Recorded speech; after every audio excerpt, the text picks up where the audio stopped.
Llamó potentemente la atención en la reunión de Bauti, tiene que ver con los Anunnakis. Hay estudios, hay una teoría importante que dice que descendemos de una raza extraterrestre, Juan Andrés. Exactamente. La verdad, cuando uno comienza a ir a la raíz de estos textos sumerios, mucho más antiguos que la Biblia misma, uno comienza a entender de que existe una gran correlación entre textos de muchas escrituras sagradas con este otro relato, canto epopéyico, que parece explicarlo todo de un sopetón. Pero quizás, ¿cómo decirlo? El contexto para muchos puede ser hasta ofensivo, antirreligioso, porque lo que dice derechamente es que en cierto momento una raza extraterrestre con una superioridad tecnológica y maestros en la manipulación genética descendieron en la Tierra interesados por todos los minerales que aquí siguen existiendo. Principalmente oro. Por ejemplo, sobre todo el oro. De ahí que, digamos, las distintas razas comenzaron a crear una especie de adoración por este metal precioso y que hoy día entendemos que no es muy resistente, pero como términos comunicacionales, términos de transportación de información, es tremendamente útil y que alguien que tuviese solo tecnología debía interesarle. No así a las culturas primitivas que estaban obsesionadas, al parecer, de alguna manera inculcados por los dioses o extraterrestres que los crearon. Y Salfa también iría como en contra de la teoría evolutiva de Darwin. Entonces igual no es como... tanto, hay un punto clave. No, fíjate que lo apoya un poco porque como que hicieron una mezcla de ADN, supuestamente, no me equivoco. Exactamente. Ellos con alguna especie de mono y la fueron perfeccionando y esa en teoría es la evolución. Y fíjate que... Pero sería de la vida de la no vida. Igual no tiene tanto sentido. No, sí tiene, porque en realidad lo que hicieron fue evolucionar un primate. ¿Y Adán sería un Anunnakis? De alguna manera, o una mezcla de los cuales. Pero ojo, fíjate que solo para cerrar esta parte, que ustedes hablaban de la teoría de la evolución de Darwin, existe el eslabón perdido. Nadie entiende cómo este mono, de repente desaparece, falta uno y aparece un hombre inteligente. Claro. Bueno, quizás esto lo explica. Pero ¿quiénes son en estricto rigor los Anunnaki a partir de estas imágenes, de este documental que es definitivo respecto al tema? Nombre, está en la traducción directa, los que del cielo a la tierra descendieron. Otra también habla, los que caminan en el cielo, que obviamente pareciera ser que debido a su transporte en estas naves que vienen de mundo fuera de la tierra. Origen sumerio.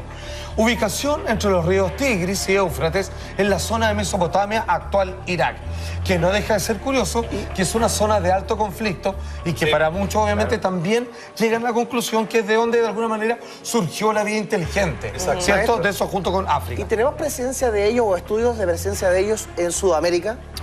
Fíjate que se puede decir que sí, porque fíjate que los Anunnaki dicen que tenían características reptilianas como extraterrestres. Y cuando vemos la gran adoración, como Quetzalcóatl, por ejemplo, en México, entre la raza azteca, o incluso que los propios mapuches dicen que habían dos dioses, el del cielo y la tierra, que era Caibilú, ¿cierto? Y Tentren, que son dos serpientes que se juntaron y crearon al mapuche, al hombre de la tierra. Y si tú lo juntas con los dragones chinos que descendieron a la tierra para crear la raza humana, todos hablan de dragones voladores, de criaturas reptiles que como los Anunnaki, los que caminan en el cielo, que seguramente le llamaban la atención porque descendían en naves, por así decirlo, que los transportaban por los cielos. Y a buscar el oro, como el dios Viracocha de los incas, lo mismo, bajaban a buscar este oro y cómo juntan la cultura china con la cultura mapuche, con la cultura azteca o con los propios sumerios y que todos hablan de lo mismo respecto al origen de las cosas. Por tanto, te hace bastante sentido. Hace bastante sentido porque dentro de las distintas religiones esta parece ser la historia que lo engloba todo. Bueno, mucha atención porque hablemos de cómo son derechamente la jerarquía, la descendencia, quién es el padre de estos dioses conocidos como la raza de los Anunnakis. Atención. La llamada tríada de dioses sumerios la encabezaba Anu, el soberano monarca y máximo mandatario del planeta Nibiru. Casado con Antu, tenía dos hijos, Enlil y Enki, enfrentados entre sí por la sucesión del trono. Anu, o An, significa cielo y se le representaba con una estrella. Era el dios que gobernaba desde los cielos. Los sumerios le rendían culto en la ciudad de Ur. Enlil, segundo hijo de Anu, era el dios supremo de Sumeria, tras sustituir a su padre. Conocido como el dios de las tormentas y el viento, su naturaleza era la fuerza y la violencia.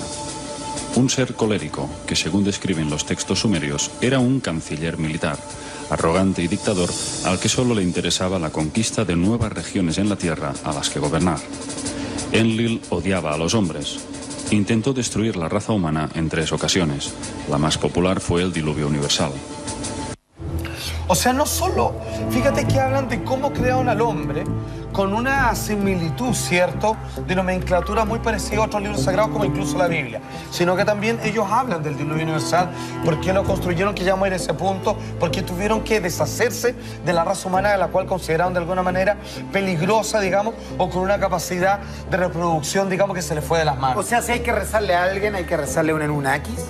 En realidad, ¿Ellos podrían ser nuestras divinidades realmente? Podría Porque ellos ser. son los que vienen del cielo. Claro. ¿no? Ahora, esto fíjate que tú lo puedes juntar a cierto punto a la religión, porque quizás la pregunta válida es ¿quién creó a los Anunnakis? Y ellos tenían una cierta casta de religión que los apañaba. No eran solo científicos que no creían en una fuerza o inteligencia superior. De alguna manera, ellos, a través de la genética, lograron estos cuerpos inmortales, que obviamente, qué curioso, porque también hablaban del fruto del conocimiento que le estaba vedado a los hombres para que no fueran inmortales como sus creadores. Pero de alguna manera también creían ellos en un tipo de Dios. Y ya que estamos hablando de religión, ¿hay presencia de ellos en la Biblia, en el Antiguo Testamento o en el Nuevo? De todas maneras, entendiendo que son gigantes, son mencionados como los Néfilim. Se habla en la Biblia que los dioses o ángeles, en realidad es como los menciona, que se enamoraron de mujeres de la tierra y bajaron y tuvieron sexo con ellas y tuvieron ciertas descendencias. También lo hablan, por ejemplo, como los dioses griegos, que estaban los semidioses, que obviamente se juntaban con unos u otros para crear, digamos, gente como Perseo y otras más. Obviamente, maestro, usted ¿A qué vinieron? ¿A qué vinieron? Aquí está la pregunta del millón. ¿Qué venían a buscar acá? ¿Con qué querían encontrarse? ¿Qué había en la Tierra que tanto les interesaba? Lo explica el siguiente segmento.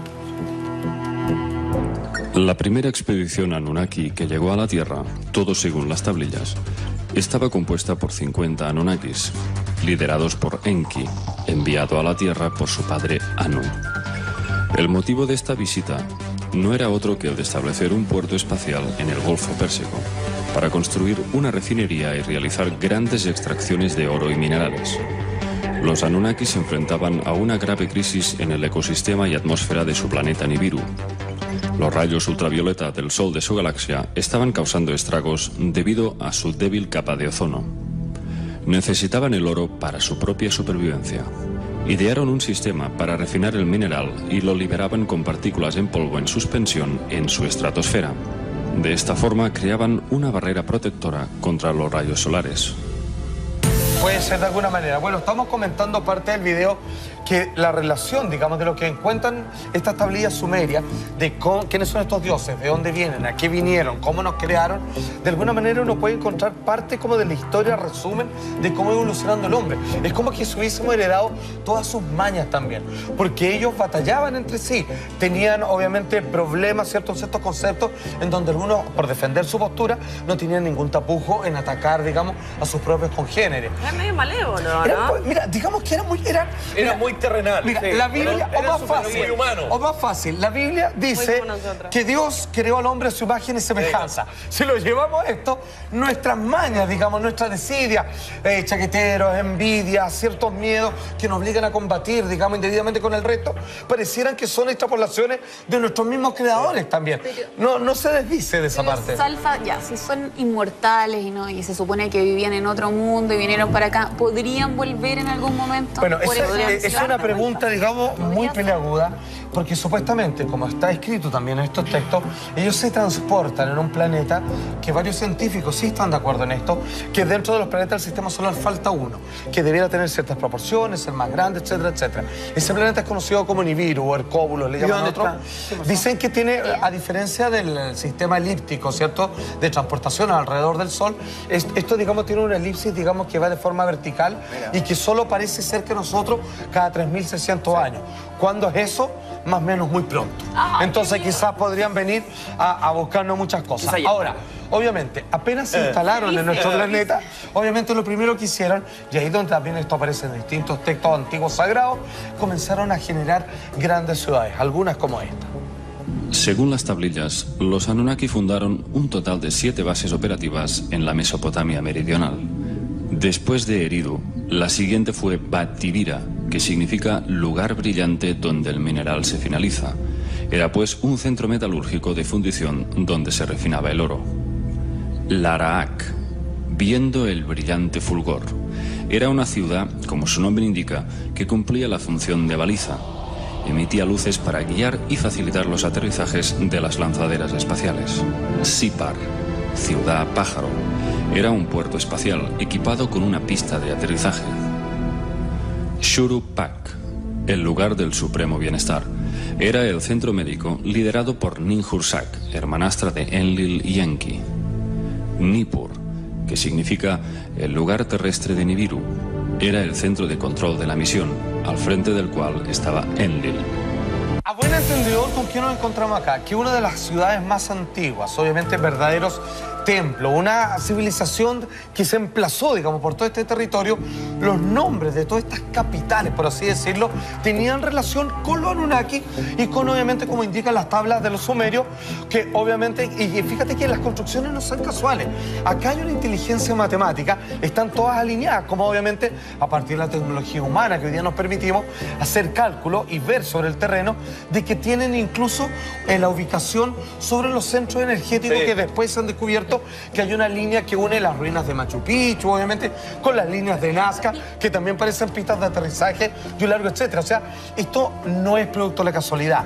La tecnología, la arquitectura, la matemática aquí implicada, todo parece indicar de que fueron hechos por personas superiores claramente en aquella época, incluso hasta el día de hoy. Solo cortito, que hay que decir que en las tablas sumerias aparece el sistema solar y Saturno incluso aparece con sus anillos y sus lunas, algo que hoy día cualquier persona moderna, educada acá, mirando el cielo jamás podría saber por intuitivamente dónde está Saturno, mucho menos ver su anillo y saber cuántas lunas tienen los distintos planetas y fuera del sistema solar incluso. Y también las construcciones, Alfa, porque muchas veces decimos, ¿cómo se lograron construir estos imperios con estas cosas, no sé, gigantes? Ellos eran más grandes, eran más altos, físicamente. Sí, de 2 metros hacia arriba, mucho más fuertes. Ellos crearon sus cuerpos, dicen, lograron generar una cierta biología que les permitía cambiar de envase cada cierto tiempo y así volverse inmortal. O sea, a buen entendedor, si alguien quisiera matar a uno de ellos, lo podría hacer. Pero si es que no había ningún excedente de por medio, digamos, ellos no mueren. No tienen deterioro, digamos, biológico, no como nosotros, que nosotros supuestamente nos colocaron... Celular, no tiene deterioro celular. Exacto, nos colocaron esa condición, envejecer, para que pudiéramos morir. Fue una de las propiedades o antidones con los cuales nos crearon para tener control sobre nosotros. Pero aquí es cuando finalmente, en algún momento, cuando ellos ven que necesitan explotar minerales, agricultura y un largo etcétera, deciden, creamos a partir de estos simios algo que nos sirva. Y hicieron al ser humano a imagen y a su semejanza. Atención.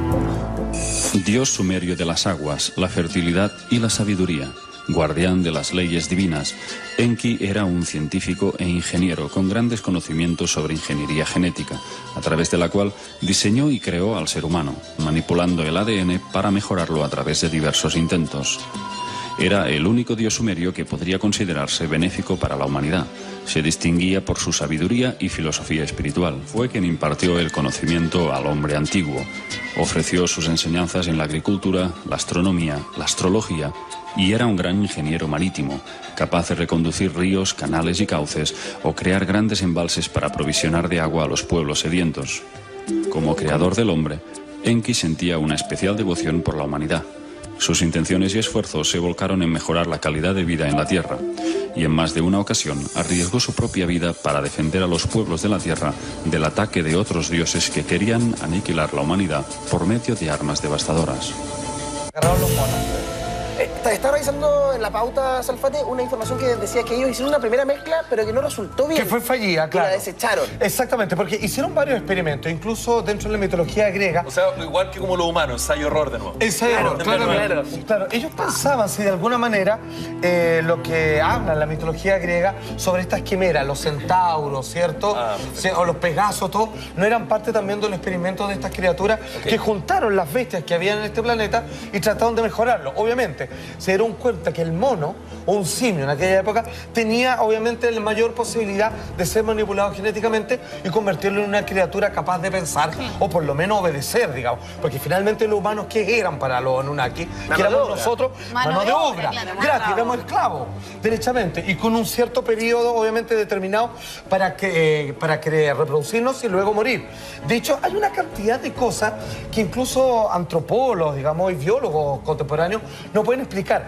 Porque fíjate que dicen que dentro de las distintas razas animales, dicen que nosotros tenemos algo bastante particular, que las mujeres son bastante distintas y bastante hechas muy de forma atractiva para el macho.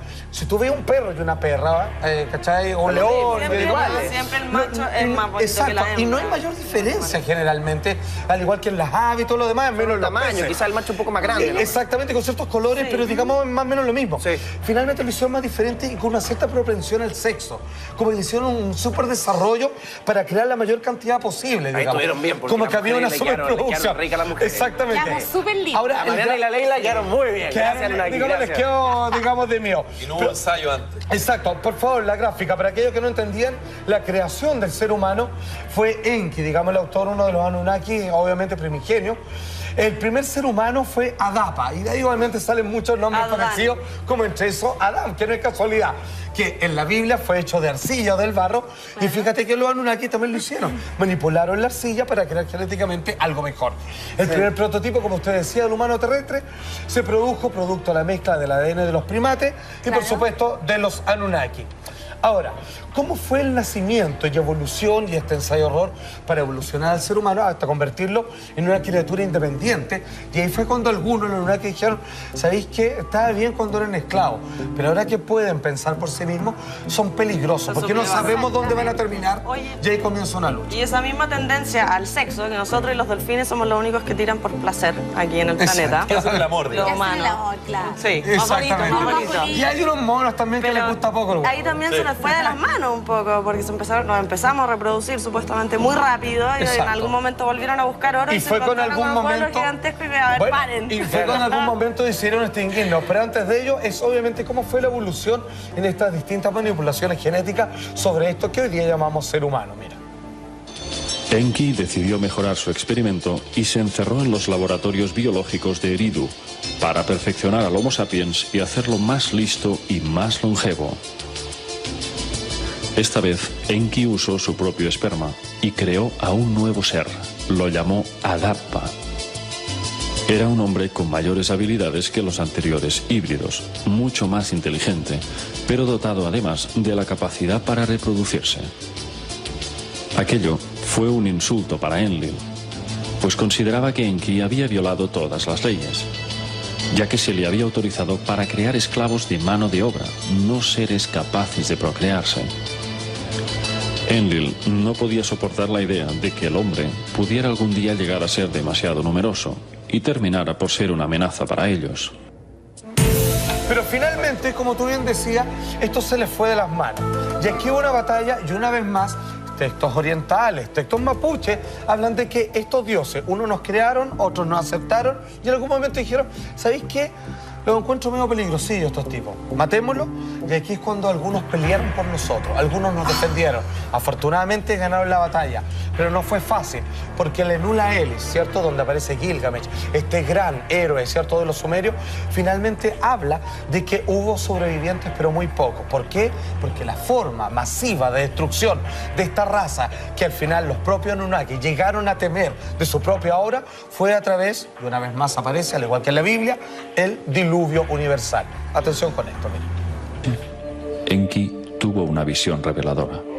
Se le apareció un ser llamado Gazu, resplandeciente como los cielos, que le instruyó y le cedió una tablilla con un dibujo de una embarcación sumergible.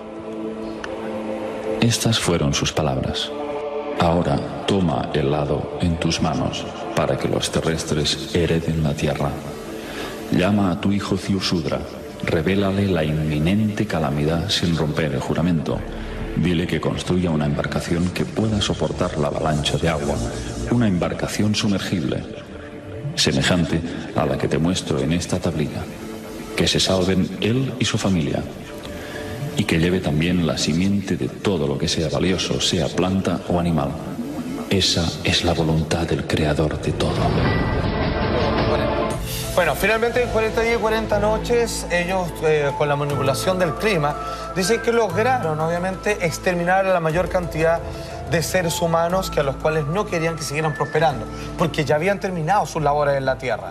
Sin embargo, uno de ellos, obviamente el creador Enki, decidió salvarlo y eligió algunos pocos y, por ejemplo, a través de Arca, lo mismo que cita la Biblia, logró obviamente disiparse en distintos lugares de la tierra y en la cual de nosotros somos sus principales descendientes. De ahí en adelante la historia se pone aún más compleja, que los Anunnaki solo eran una de las tantas razas, si bien autora de nosotros, otras más nos vinieron a visitar, algunos nos ayudaron, otras nos quisieron conquistar y así suma y sigue hasta el día de hoy. Esto no se contrapone con las religiones, quizás también las engloba y le ilustra un poco más. Para algunos, simple fantasía, ¿cierto?, de los antiguos seres humanos, claro, y para otros, el mejor libro de historia, como las cosas realmente fueron. Claro que Ustedes sí, amigo mío. Muy bien, además dicen que todavía están aquí manipulando todo desde los grandes poderes económicos y de los gobiernos. No, fíjate que lo apoya un poco porque como que hicieron una mezcla de ADN, supuestamente, no me equivoco. Exactamente. Ellos con alguna especie de mono y la fueron perfeccionando y esa en teoría es la evolución. Y fíjate que sería de la vida de la no vida. Igual no tiene tanto sentido. No, sí tiene, porque en realidad lo que hicieron fue evolucionar un primate. ¿Y Adán sería un Anunnaki? De alguna manera, o una mezcla de los cuales. Pero ojo, fíjate que solo para cerrar esta parte, que ustedes hablaban de la teoría de la evolución de Darwin, existe el eslabón perdido. Nadie entiende cómo este mono, de repente desaparece, falta uno y aparece un hombre inteligente. Claro. Bueno, quizás esto lo explica. Pero ¿quiénes son, en estricto rigor, los Anunnaki a partir de estas imágenes, de estos documentos? Que fíjate que los Anunnaki decían que tenían características reptilianas como extraterrestres. Y cuando vemos la gran adoración, como Quetzalcóatl, por ejemplo, en México, entre la raza azteca, o incluso que los propios mapuches dicen que habían dos dioses, el del cielo y la tierra, que era Caicayvilú, ¿cierto? Y Tentren, que son dos serpientes que se juntaron y crearon al mapuche, al hombre de la tierra. Sí. Sí. Y si tú lo juntas con los dragones chinos que descendieron a la tierra para crear la raza humana, todos hablan de dragones voladores, de criaturas reptiles que, como los Anunnaki, los que caminan en el cielo, que seguramente le llaman la atención porque descendían en naves, por así decirlo, que los transportaban, que es definitivo respecto al tema. Nombre está en la traducción directa, los que del cielo a la tierra descendieron. Otra también habla los que caminan en el cielo, que obviamente pareciera ser que debido a su transporte en estas naves que vienen de mundo fuera de la tierra. Origen sumerio. Ubicación entre los ríos Tigris y Éufrates en la zona de Mesopotamia, actual Irak, que no deja de ser curioso, que es una zona de alto conflicto y que para muchos obviamente también llegan a la conclusión que es de donde de alguna manera surgió la vida inteligente, ¿cierto? De eso junto con África. ¿Y tenemos presencia de ellos o estudios de presencia de ellos en Sudamérica? Fíjate que se puede decir que sí. Porque llamó potentemente la atención en la reunión de Baute, tiene que ver con los Anunnakis. Hay estudios, hay una teoría importante que dice que descendemos de una raza extraterrestre, Juan Andrés. Exactamente. La verdad, cuando uno comienza a ir a la raíz de estos textos sumerios, mucho más antiguos que la Biblia misma, uno comienza a entender de que existe una gran correlación entre textos de muchas escrituras sagradas con este otro relato, canto epopéyico, que parece explicarlo todo de un sopetón. Pero quizás, ¿cómo decirlo?